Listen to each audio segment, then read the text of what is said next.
And welcome. My name is Rob Wynia, and I'm your host, or MC, this evening.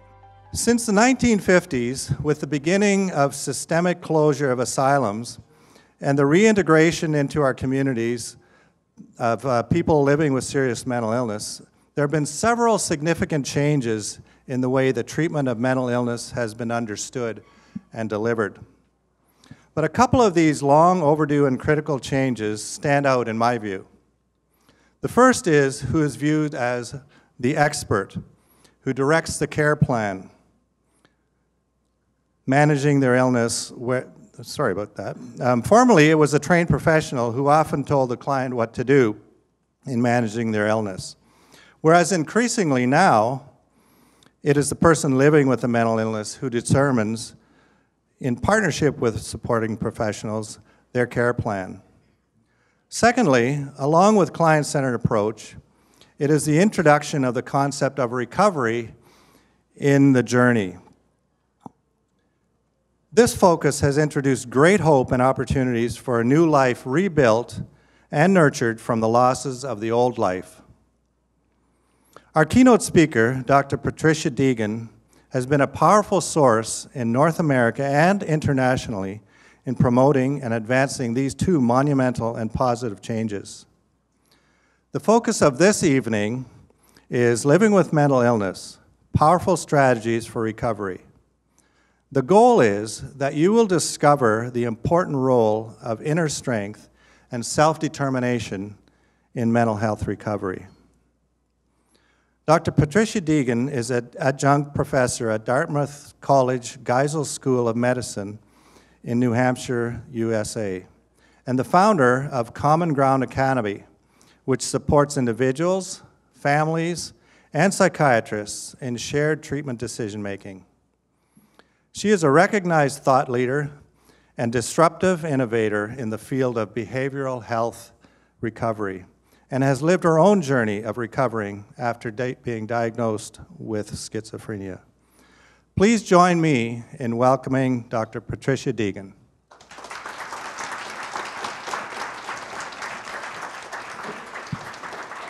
Thanks very much. Well, good evening, everybody. It's a pleasure to be here. And to have this opportunity to spend some time with your community talking about recovery, the journey of recovery, and how we can support individuals as they make that journey of recovery. And so I'd just really like to, again, thank you very much. I had a great flight in earlier today, and very much looking forward to our time together. So let me start where I often do, which is just sharing with you a little bit about my own journey of recovery. So my story begins as a senior in high school, and I will admit that was a few years ago now. So, you know, in high school I was a really good athlete, and really it was the only thing I really pretty much cared about was playing sports. And if you had ever said that I would go on to get a doctorate in clinical psychology, or that I would be standing in Pembroke, Ontario on March 1st, 2017, I'd be like, well, no, that's not in the cards. I plan on getting paid to coach women's athletics team, and that's what I want to do, and that's what I care about. But as we all know, sometimes life takes some twists and turns on that journey that we're all on. And certainly mine did.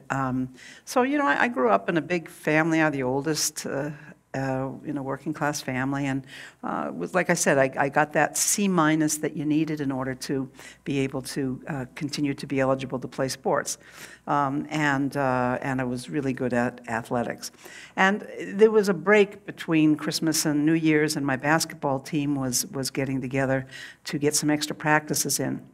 And I began to have a series of increasingly distressing experiences. But I do remember the onset being during that particular week between the holiday break. And just to share with you some of the first signals or the first signs that something was not quite right was that the first thing to go was my sense of depth perception. really seem to get off, and I was having trouble being very coordinated on the basketball court. I don't know if it was because I was distracted or if my perception actually had changed and it was difficult to judge where I was in space, but that was what I first noticed, and it was so marked that my coach said, you know, Pat, why don't you go on into the locker room and call it a day? Probably just need to get a good night's sleep. When I was in the locker room and slowly as the evening began to unfold, I began to hear voices that were very distressing, that were really very difficult to shake off. Unlike the voice of a preacher at church or the voice of a teacher at school, we can tune those out pretty well. But the experience of distressing voices that I was having, now these in the early days could not be ignored. My experience was that these voices were all-knowing, all-powerful, all-seeing, and especially in the early days, I was very much engulfed by them. I couldn't just shake them or distract myself with something else. Later, I learned many skills to support myself in making it through periods when I would be hearing distressing voices. But in the beginning, I really felt pretty engulfed and overwhelmed by the experience. I sensed that other people couldn't hear these voices, and the voices were very much focused on me, saying really disparaging and very negative things about me. I know some people get to hear voices that sometimes are a little bit nicer or something, but I never did have that experience. My voices were always sort of very unpleasant. And again, as the days went by, I began responding to these voices in an effort to try to get them to shut up or leave me alone or why are you doing this to me?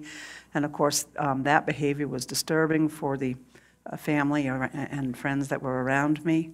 I also began to have an increasing sense that the people around me weren't who they appeared to be. So although my coach looked like my coach and my grandmother looked like my grandmother, I became increasingly convinced that somehow some malevolent force had switched out their true souls or true identity, and it had been substituted with some alien something or other that was not at all it was a malevolent plot of some sort, and I hadn't figured it all out.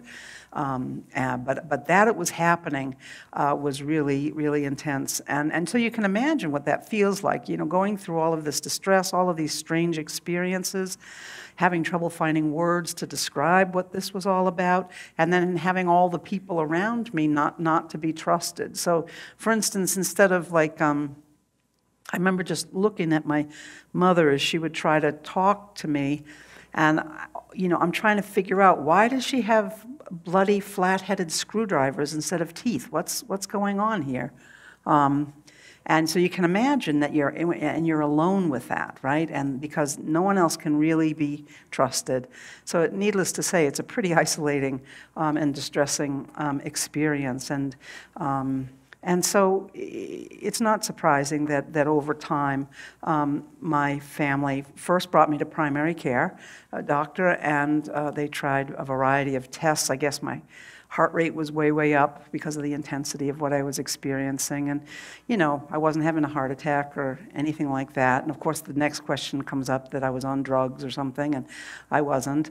I feel very blessed to have not got really involved with drugs. I did try marijuana earlier, I think about a year before the onset of this first episode of psychosis. And I'll never forget it, a bunch of us were in a VW Bug and heading to the mall, and everyone's having a blast and they're all laughing, and I'm screaming that the clutch in the car is on fire, like, what?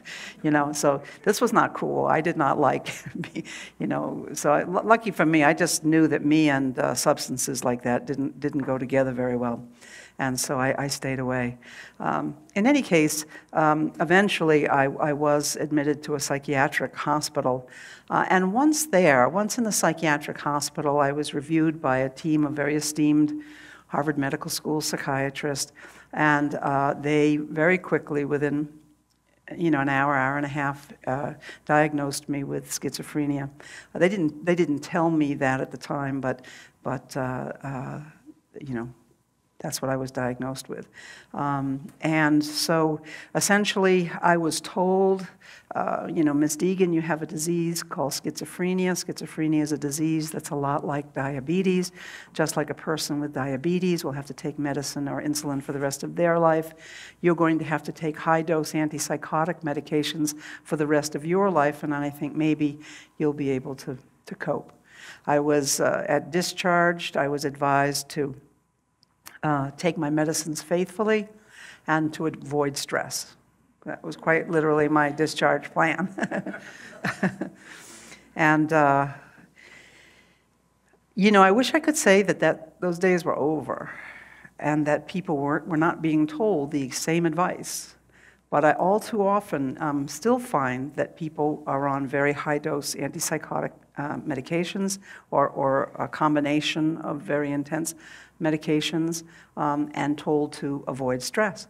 The trick is that boredom is profoundly stressful, right?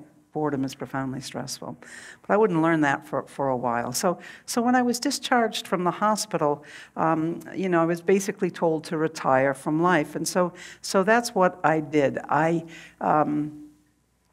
pretty much thought that the doctors and nurses and everybody were all the experts, and that my job was simply to be a compliant patient who did what she was told to do. And at 17, 18 years old, this seemed like the only option for me. And so I did. I went home to my family's home and I sat on a couch. I had become an expert cigarette smoker while in the inpatient unit. I know these days that's starting to change, and people detox off of tobacco upon admission. But for me, going from being a four-letter varsity athlete to smoking cigarettes was an amazing transformation, but I did. And these high-dose medications made me feel pretty unlike myself. I didn't even kind of recognize who I was. It really, the medications were so heavy on me that they sort of really changed my experience of who I was, to the point where I didn't recognize myself in the mirror anymore. Just this shuffling, blank, staring, cigarette smoking person. Now, on a positive note, I mean, that heavy dose of antipsychotic medications did help to reduce the intensity of the voices. Like many people, I did not experience complete relief from the distressing voices, but at least, I felt that they weren't as driving as they had been. And I certainly slept a lot. I slept probably between 16 and 18 hours a day. Basically, I'd get up at 8 in the morning, have something for breakfast, smoke cigarettes all morning, and I ended up calling this the Coke and Smoke syndrome, because that's all I did, was sit in a chair, blankly staring, and for the better part of 16 hours a day, either sleep and then just stare into space. And that really was my life. And it's interesting because underneath all of that cigarette smoke and underneath all of that just sort of staring out into the blankness and just swallowing pills on command, there was a profound sense of despair. There was a sense that my life was going nowhere, and in fact it was going nowhere. I was, by the time I was 18, I had had 3 hospitalizations and was diagnosed with chronic undifferentiated schizophrenia by that point in time. And, diagnoses, when they get elaborate like that, say something about the level of hope that staff had for me. I think that first time around, that first hospitalization, they saw a young person coming in, and they said, well, maybe this one will break the mold, and maybe we won't see her again. But I did come back, and I came back again. I had 9 hospitalizations over the period of time, and so by the third one, people were definitely viewing me as a quote unquote chronic, a recidivist, a person who was going to be in the system now for the rest of my life. And it's really an amazing feeling, because you can see it in the eyes of the staff, you can see it in the eyes of your family. My family were being told, keep your expectations very low, people were trying not to tell me to my face about the prognosis of doom that seemed to be surrounding me, and yet I could feel it in the air. I could see that it was there. But I was left very much alone with that anguish, very, very much having to manage and wonder, what does all of this mean? And I remember the first time that I was told that I had schizophrenia, and I remember my mind was racing, like, what famous person can I think of, that had been diagnosed, that had done something meaningful with their life? And the only thing that came to mind was Jack Nicholson in One Flew Over the Cuckoo's Nest, and we suspect he was acting in that film. So yeah, it was a very despairing place to be, and essentially in this kind of Coke and smoke syndrome, all I did was drink high-test Coca-Cola, smoke cigarettes all day, stared into space. I didn't need a TV on. I remember even things like once in a while, like my mother would say, well, come on in and knead some bread dough. And I remember just getting up out of the chair and standing over this lump of bread dough and just being paralyzed. I couldn't do it. You might as well have asked me to climb Mount Everest that day, because there was just nothing there. I couldn't do it. It's as if I had been erased, that I was in a kind of chemical hibernation. And so this, for me, became what I call a life in handicaptivity. And I was maintained outside of the hospital like this for many, many months. And the irony is that my treatment team, my care team, my doctor and social worker and stuff, they said that I was lucky to be living outside of the hospital. But I felt like I wasn't really living at all. My psychiatrist actually said that he was very pleased with my progress and that I was, quote, doing well for a schizophrenic, unquote, okay? But my experience was of living in chemical restraints that were creating walls as thick and as impenetrable as any institutional walls, leaving me just as isolated from my world and very alienated from myself. And I think that this image of the static on an old analog TV really captures my experience of what I call life in handicaptivity, where really the only people who are with you are people who are paid to be with you, and where you're basically living out your life within the landscape of the human services. My life was devoid. It was a void. It was just, there was no future. That prognosis of doom, that Miss Deegan, you are a schizophrenic, okay, and the best you need to do is to basically retire from life and avoid stress. It basically eclipsed my future, this prognosis of doom. And in many ways, I would say that that despair, that anguish, that eclipsing of a future, of a sense of being able to do something of meaning and purpose in my life, was worse than the disorder itself. It was worse. It was more disabling than the disorder itself. Like I like to say, well, the one thing you can say about psychosis is it's not boring. It really gets pretty interesting, and that was not what was happening with my life at the time. So my spirit, that part of us, that flame that makes us sparkle and reach into the next day to become our best self, that was pretty well crushed. I was languishing in that. And, I had grown up in an Irish Catholic home, had been very attracted to sort of kind of contemplative prayer and, the church and all growing up.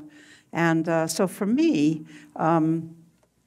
this was a period of time, this kind of desert, this nothingness, that was really, really kind of horrifying for me. I was not alive. And so for the purposes of our talk tonight, I'm going to define spirituality as that part of us that seeks to make meaning or to find meaning in our lives, right? And also tries to find meaning and asks the question why and what when it comes to our suffering. And I think I learned an important distinction through my experience in those early years of the difference between anguish and suffering. For me, anguish was just pain that went around in a circle. around and around, and just kind of meant nothing, and it just was, and it made no sense. It had no meaning. And that's how life in handicapptivity, the coke and smoke syndrome, was for me. It was sort of a time of a spiritual desert. It was a time of just nothing, anguish. But also, I was not completely indifferent to it, right? I just had no sense of where to turn. What I would do, really the only thing besides smoke cigarettes and sleep, the only thing I really did do was once a week and then eventually once a month, I would go for med check appointments with my care team. So a lot of times I'd go to the ambulatory care clinic at the hospital that I would go to in Boston, and I would meet with my care team, or I'd meet with my psychiatrist, right?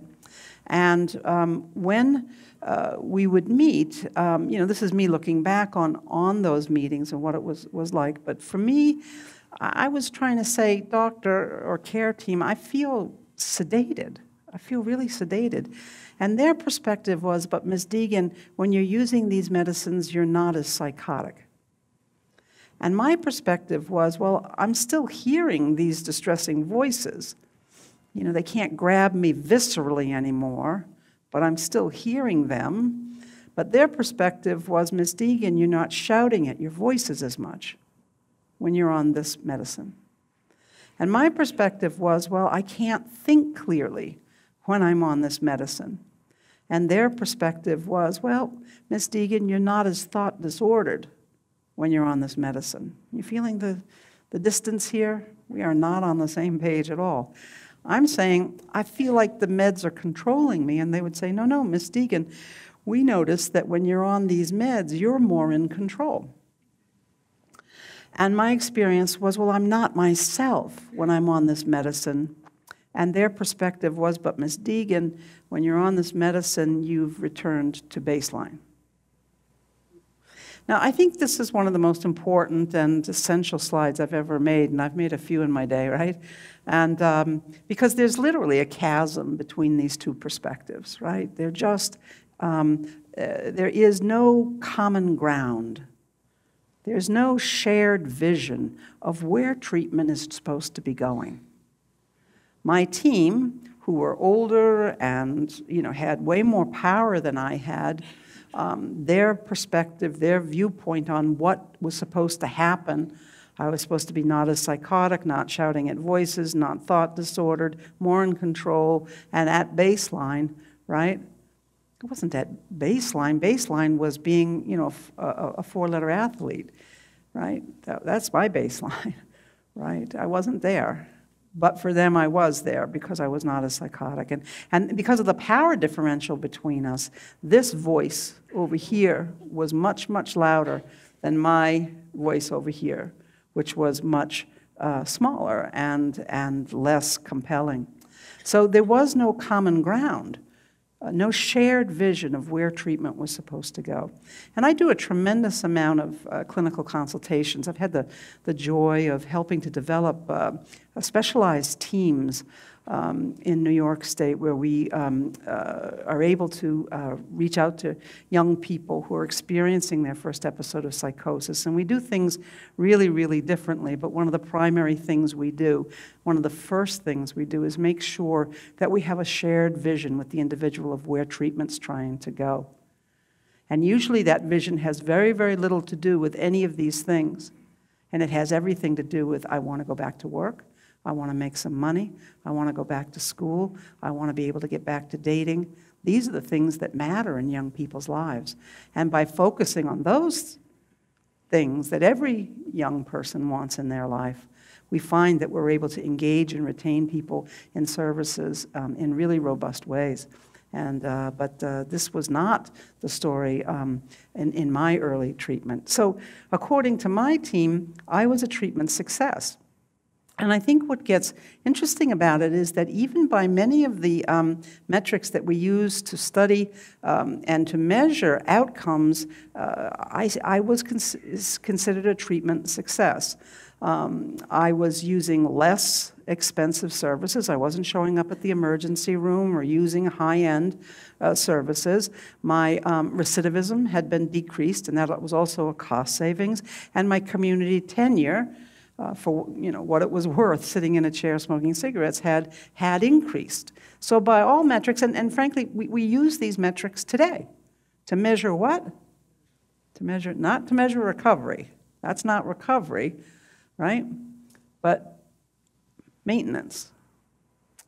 And so the viewpoint of my care team was that schizophrenia was a chronic deteriorating disease. And the reason my team felt so good about the work that they were doing is because they saw it as their objective to stop the progression of the disorder.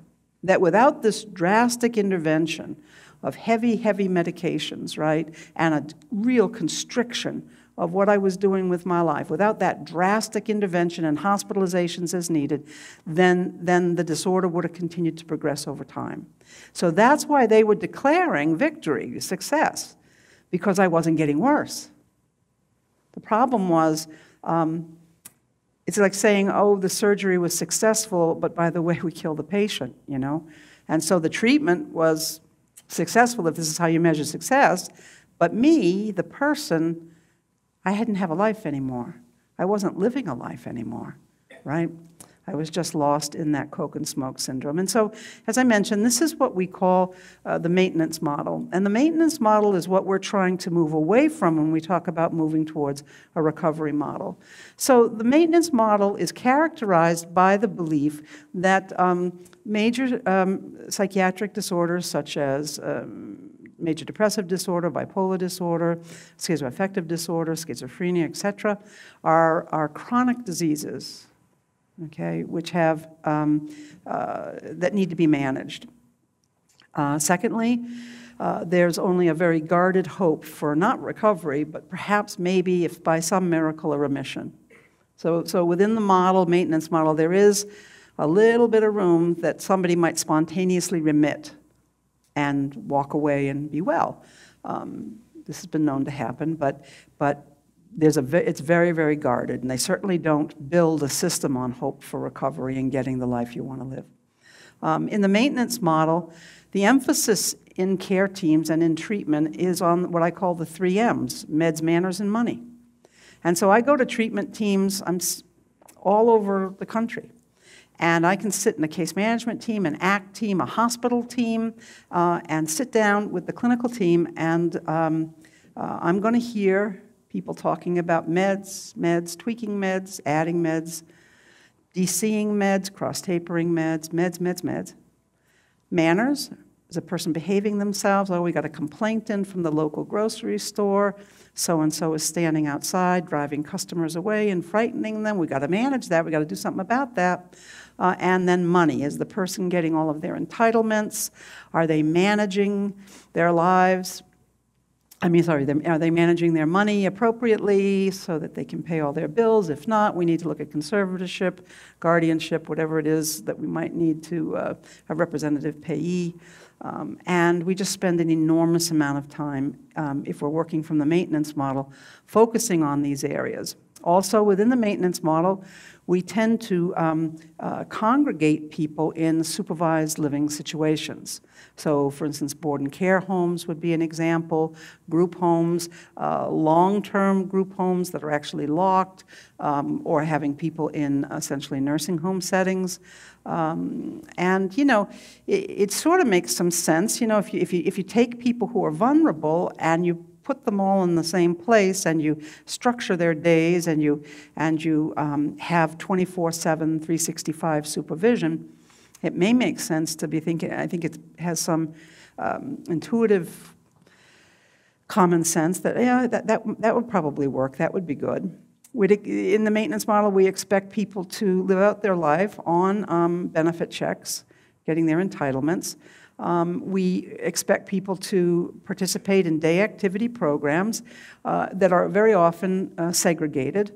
so that rather than taking a pottery class at the local community college or the local art center in town, we have people do their pottery class with other folks in a mental health or behavioral health or recreation setting that's segregated. And also, this results in, I think, people also living lives devoid of purpose, devoid of meaning, kind of spiritually bankrupt, right? And that's what the maintenance model is all about. It's a very, very low bar, you know. Are they staying out of the hospital? Are they not using high-end services? And has their community tenure increased? Now, what's interesting is we do have really important research on this topic.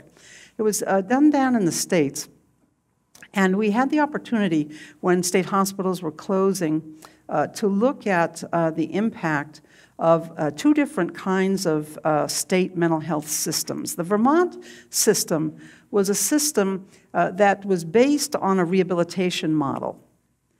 In other words, in the system, if you were in the mental health system in Vermont and you were being discharged as the last cohort, the last 300 or so people to be discharged from Vermont State Hospital, the mental health system was based on rehabilitation. The expectation was that people would become self-sufficient and would work, and the expectation was that people would live in real housing, meaning housing that was indistinguishable from housing that other citizens live in. Okay, so you wouldn't have clustered apartments, but if you did have apartments, they would be integrated, and all sorts of people would be living in these apartments, including people who had been in the state hospital. So that was the Vermont system, from the top right down to the frontline worker. We're going back to work or volunteer. I mean, we're going to be busy, right? We were expecting this. And this is the final cohort, the last 300 people to come out of the state hospital. So we weren't cherry-picking these folks. And by the way, this study was done by Michael DeSisto and Courtney Harding. Then there was the Maine system. And in Maine, the mental health system was based on this stabilization and maintenance model. Let's stabilize them, and then we'll maintain them in the community. And the expectation was that folks were going to remain on benefits for life and that they could not work. In fact, it would be cruel to ask people with serious mental disorders to work because of the stress involved. They would just relapse. And then finally, there was the expectation that people need to be and should be monitored and supervised in congregate housing settings. Again, that sort of intuitive, kind of common sense thing. Vulnerable people need to be some element of structure and protection, and we should be there 24/7, 365. And so we had two cohorts, all coming out of the state hospital, two very different systems, just a couple of states apart, and an opportunity to match the 300 or so folks in each of the cohorts and to study what happened to them over a period of time. And here's the really fascinating finding, in my opinion, is that in the Vermont system, 13% of folks went back to the hospital at any point in time in a given year. And that was for 16 straight years, right? In the Maine model, which is the stabilization and maintenance, the custodial care model, people were returning to the state hospital at a rate of 50%. Whereas in the Vermont system, people were maintaining independent living, you know, for an 11-year period, 50% approximately. So it's interesting because in the article, Dr. DeSisto and Harding asked the big, huge question. Why did people in the state of Vermont do so much better and so consistently better over time than the folks in Maine, which was the stabilization model, the custodial model? And what they concluded was that the people in Maine, quite literally, would say, hey, there's really no difference between living in the community and living at the state hospital. There are nice people at the state hospital, too. At the state hospital, you can get nice meals and have interesting things to do, and it really doesn't matter to me if I'm in or out. Okay? Whereas the people in Vermont, they had a reason to get up in the morning. They had to get to work. They had to get to their volunteer job. They had grandbabies to take care of, okay? And so this is where I think a huge answer to what the recovery model is all about. And in the recovery model, we understand that boredom and that having no meaning and that having no reason to get out of bed in the morning is profoundly stressful and creates a life where you feel like it has no meaning or high purpose in it, that there is no reason to get up in the morning, that nobody needs you. Why get up, right? So for me, recovery means finding each of our own unique, extraordinary reasons for getting up in the morning. Why get out of bed? What's the reason? Well, here's one of mine. This is Bob. He's a little guy, but he's an intrepid soul. And even on the most subarctic of temperature days, we go out for our big boy walk. You know, we do a good 3-4 miles together out there.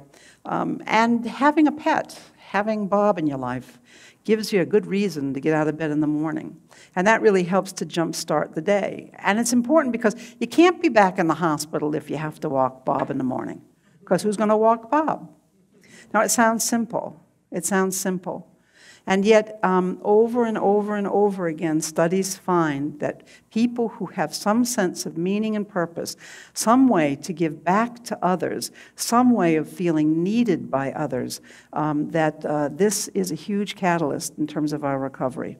And so, what puts a smile on our face? Why do you get up in the morning? What gives your life meaning and purpose? Because those are the exact same questions that those of us living the journey of recovery are struggling to answer, right? So for me, I experienced a very important turning point in my recovery. And this, by the way, says, I am a person, not an illness. And I hold by that to this day. People will say, Pat, what was it like being a schizophrenic? And I say, I never was a schizophrenic. Because if I had been a schizophrenic, who would be left to do the work of recovery? We can never and must never reduce a person to being a disorder. We can never and must never refer to a person as their diagnosis. And for those of us with a diagnosis, we really need to work on not calling ourselves bipolars and borderlines, right?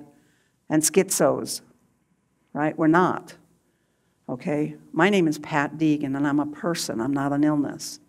And during the time of my life, when I told I was a schizophrenic, those were the darkest and most difficult days, because I really believed it, okay?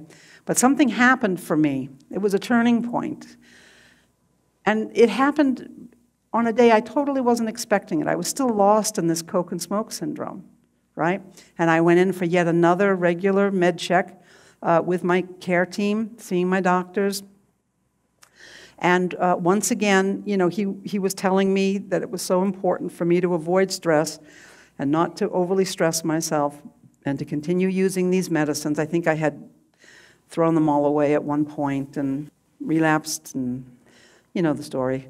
And but this time, when he was saying it to me, I felt like something just began to rise up inside of me. And this something I have come to call, like there was an ember of my dignity left, right? There was still something of me left. And it flared. And as he was telling me once again the prognosis of doom, you know, something inside just went, no, you are wrong about me. You're wrong. I didn't say that out loud. I didn't dare to. But inside, something was pushing back. And I walked outside his office into the corridor. And I remember having my back to his door, walking down, and a thought came to me. And the thought that came to me was, not only is he wrong about me, but I'm going to become Dr. Deegan, and I'm going to change the mental health system so no one ever gets hurt in it again. That's quite a thought. Uh-huh. Right? That's quite a thought. That thought shook my world. That thought came to me, and I said, yes, I will. Now, God loved being 18 years old, because 18-year-olds get to think that they can single-handedly turn around a mental health system, right? And I'm older and I'm more mature now, and I understand that if we're going to turn this thing around and transform our services to a recovery orientation, that it's going to take all of us. And I understand that today, but at 18, it didn't matter. What mattered is now I knew what my reason to get up in the morning was. I needed to become Dr. Deegan so I could change the mental health system so no one ever got hurt in it again. That was my call. That was my vocation. And in my heart of hearts, I believed that it was my higher power that called me to that vocation. Quite honestly, it's what I do. And I'm still doing it. I'm still saying yes to it to this very day. You know, it's just what I do. I think I was able to discover why I'm on this planet, and I think that those of us in recovery, we can all, make that discovery. And so it's interesting, though, because for me, it did make a profound difference, because once I had found this sense of purpose, my despair began to lift just a little bit, and it was pretty impalpable. You wouldn't have noticed it. You wouldn't have seen it. You wouldn't have seen anything different. I went right back to my family's home, sat on the couch, and kept smoking cigarettes.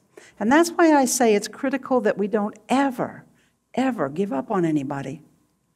There is, in addition to all of the wonders that science and evidence-based practice bring us, there's ultimately a mystery at the heart of the recovery process. Recovery, at its most core, is about a human life renewing itself in the face of significant challenges. Okay? And there's a magnificent mystery in that. And we are so honored to get to work with folks, okay, and watch this rebirthing of the self through the recovery process. What an honor to do this work. So for me, importantly, you could never have told, you couldn't have taken a test or taken my pulse, but something had shifted. Something important had shifted. So I had found my purpose, my meaning, and it lifted that despair a little bit. And I've come to call this personal medicine. Personal medicines are the things that give our lives meaning and purpose and that put a smile on our face and that bring us joy. Personal medicines are also the things we do that help us to get well and that help us to stay well. Many of us think, and I certainly was told, that all you have to do in order to recover is take pill medicine. But I'm telling you the kind of medicine that I'm talking about, the medicine of having a reason to get up in the morning, something to smile about, something to give back, a mission to accomplish, work to do, bob to walk. Okay? Personal medicine is powerful medicine. It changes our biochemistry. Hope, laughter, joy change our biochemistry as readily as any SSRI might. Okay? Personal medicines. And for most of us, the journey into recovery means finding the right balance between what we do and what we take, between our pill medicine and our personal medicine. Most of us find it's finding the right balance of that paves the way to recovery. Now, how did my first step happen? How did I begin? Because there I was. I'd had this turning point, but I was still sitting there smoking. And frankly, it was a long way between a cigarette and a PhD to get out there working, right?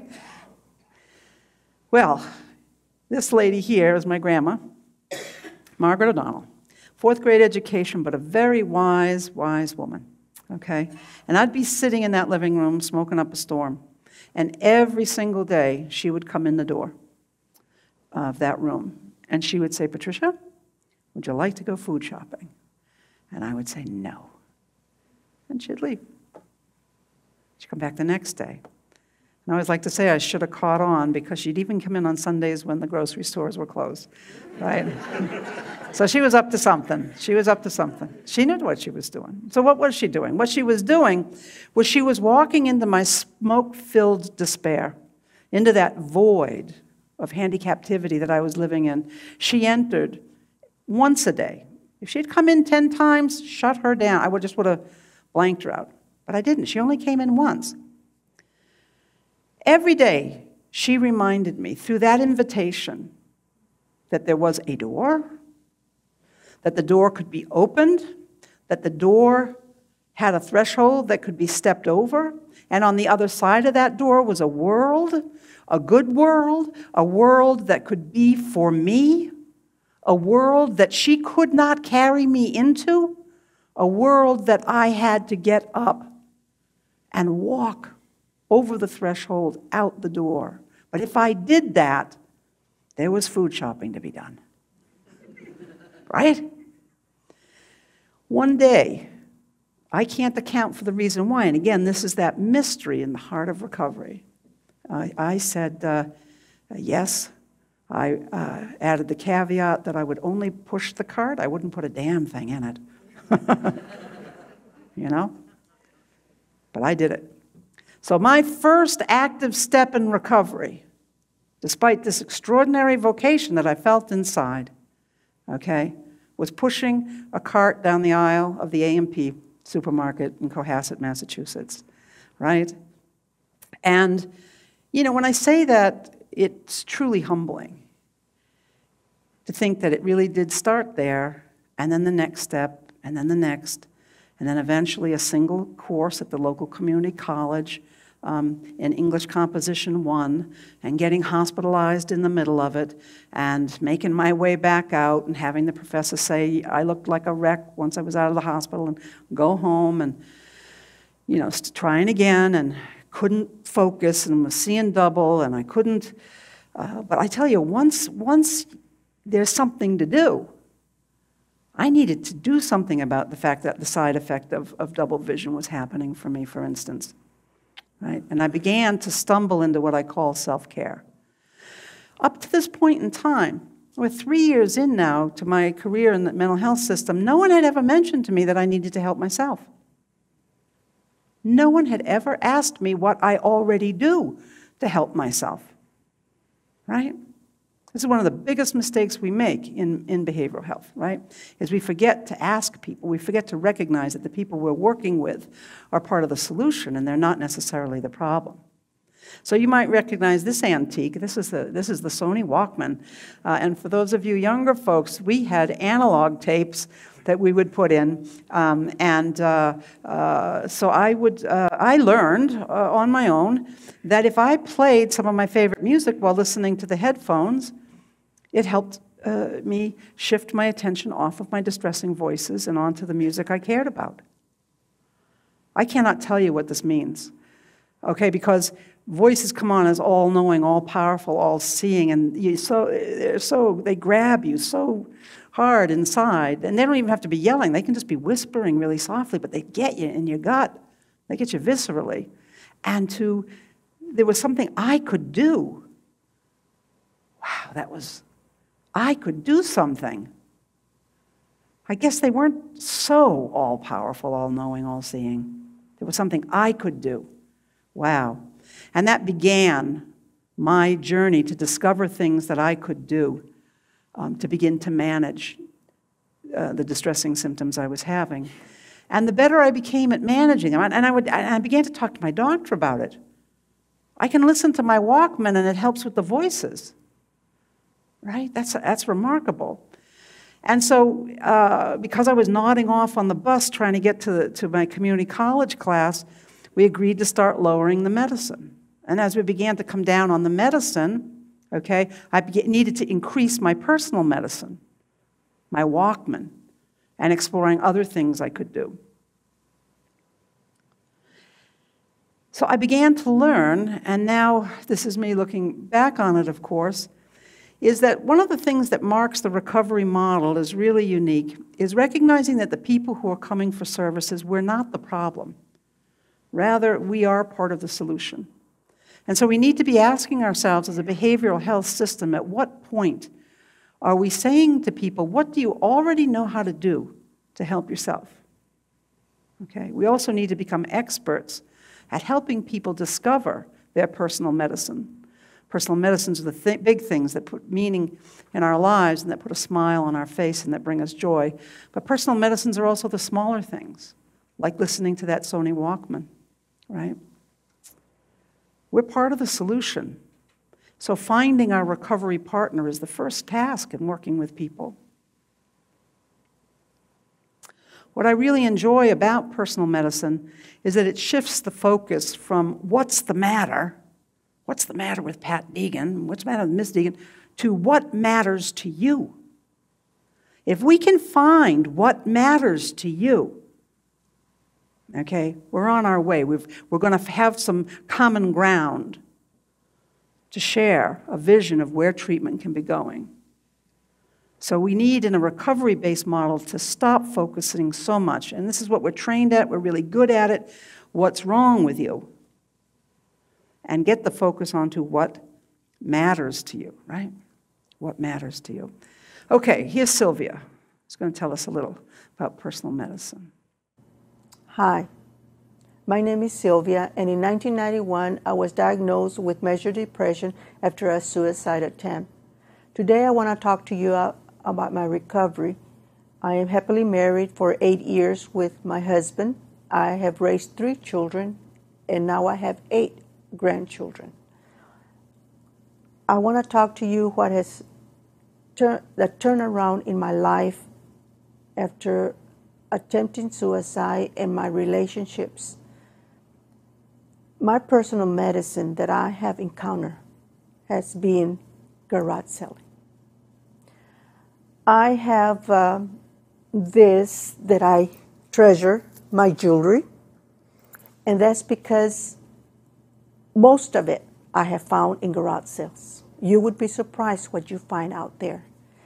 And what I started was, I'm very good in finding things at garage sales, so I started a booth at the flea market. I encountered this challenging, so I went from 1 booth to 2 booths, and now I have 3. I'm always anxious to see what kind of jewelry I can find. I always want to go and see what I can find to put in my booth.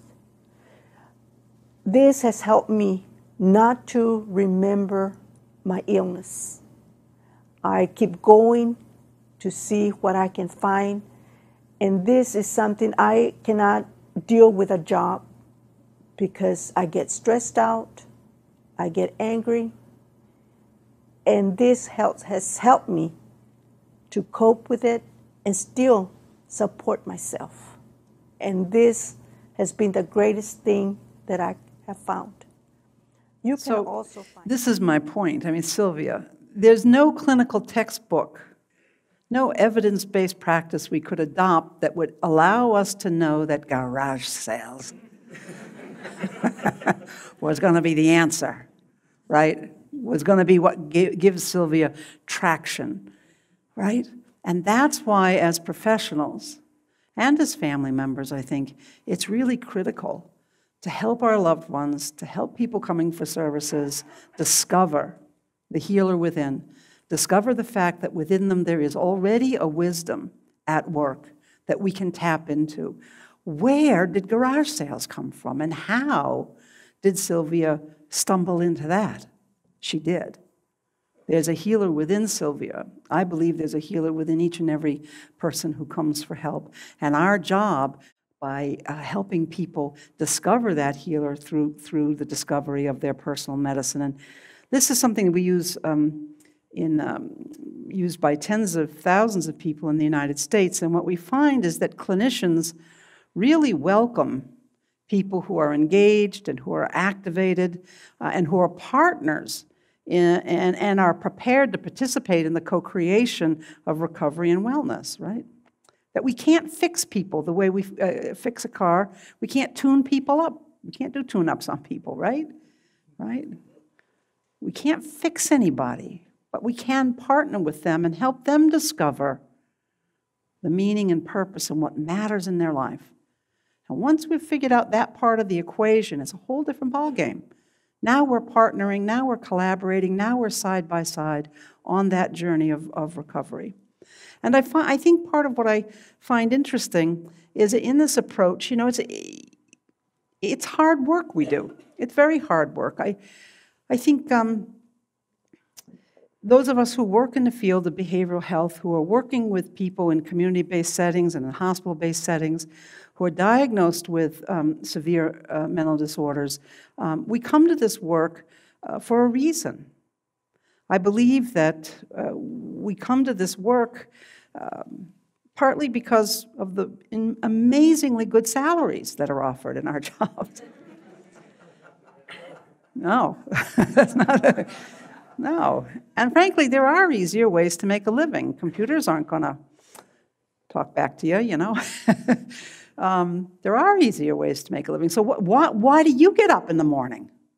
What brings you to this work in the morning? This is hard work. My affirmation up here is, our challenge as workers is to be bold and brave and daring enough to remain human-hearted while working in the human services. And there are times when the inhuman and the inhumane erupt into the human services. And there are times, I mean, I always felt like the course that was missing at the graduate level was, how do you remain human-hearted in the face of the kinds of suffering and the kinds of upstream determinants of ill health? How do you stay open to every new person coming through your door, okay? And encounter each individual with joy and sort of in the spirit of what Lily Tomlin calls aerobics, right? Awed to meet you. Aerobics. Practice aerobics every day at work. Why do you come to work? Okay? And I used to think that it was because when I would look at all the professionals and all the I'd be like, they are so together. They have it so together. And then I got to know you all a little bit, and I'm going, I don't think so. I don't know about that. You know, and what I realized is that we come to this work because somewhere in our lives we know something about what it means to be wounded. We know something about what it means to have lost a child, to have lost a loved one, to have survived a bout with cancer, to have grown up with an alcoholic in the family, to have parents who were divorced, to have been in foster care. You know, I don't know what exactly your story is, but that you have one, I am certain of. Because it is not just that we have had these life experiences, because many people have these but don't come through the other side. We know what it means to be sort of down on our luck, to be having a very difficult time, where you feel you can't even put one foot in front of another, but we find a way.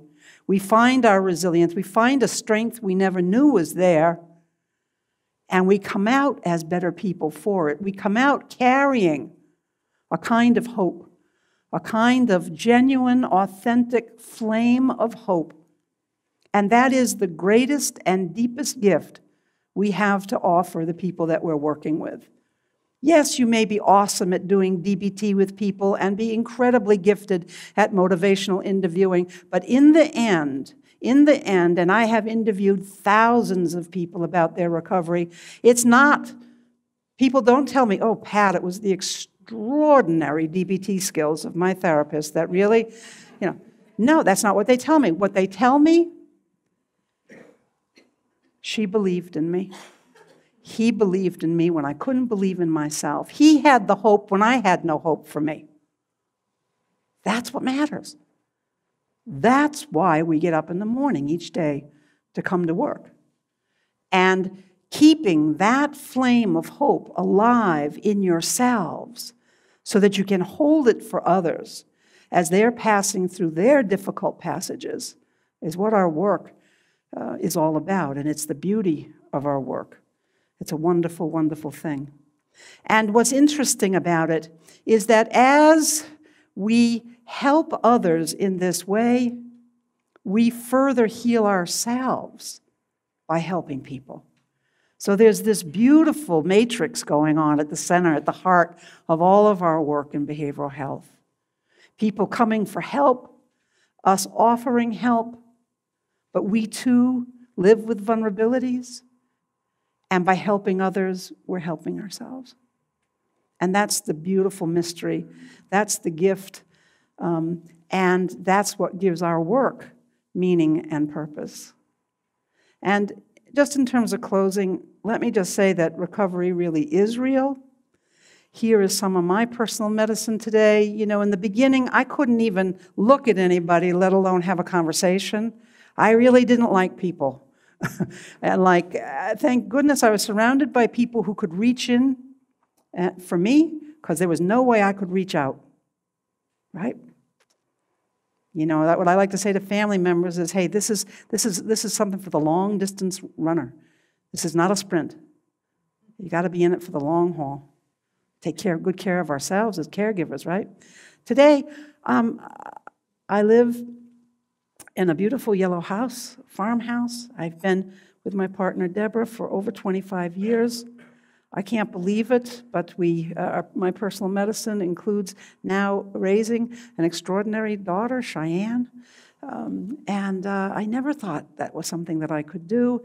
My personal medicine is being here tonight and speaking all over the world. My personal medicine is being out in nature, feeling at one with the goodness of the world around me. And these are the things that lift me up and bring joy to my life and put a smile on my face. And so recovery is real, right? And helping people find their meaning and what matters is a key to helping jumpstart it. So thanks for listening this evening.